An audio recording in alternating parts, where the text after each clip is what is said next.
യെശയ്യാ പ്രവാചകന്റെ പുസ്തകത്തിൽ 59-ാം അധ്യായം 1-ാം വാക്യത്തിൽ രക്ഷിക്കാനാകാത്ത വിധം കർത്താവിൻ്റെ കരങ്ങൾ കുറുകിപ്പോയിട്ടില്ല, കേൾക്കാനാകാത്ത വിധം അവിടുത്തെ കാതുകൾക്ക് മാന്ദ്യം സംഭവിച്ചിട്ടില്ല. നിന്റെ അകൃത്യങ്ങൾ നിന്നെയും ദൈവത്തെയും തമ്മിൽ അകറ്റിയിരിക്കുന്നു.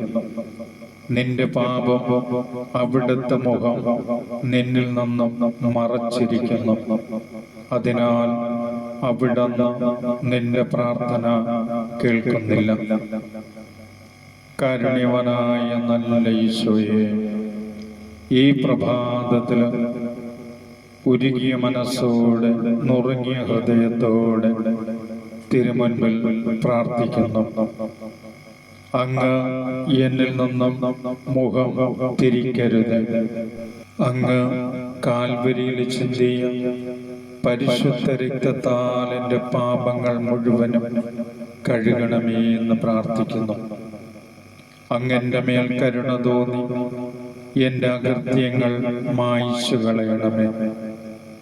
എൻ്റെ നല്ല ഈശോയെ, ഇന്ന് ഞാൻ അനുഭവിക്കുന്ന എല്ലാ കഷ്ടപ്പാടുകളിൽ നിന്നും രക്ഷിക്കുന്ന പരിശുദ്ധ പൊൻകര നീട്ടി എന്നെ രക്ഷിക്കണമേ.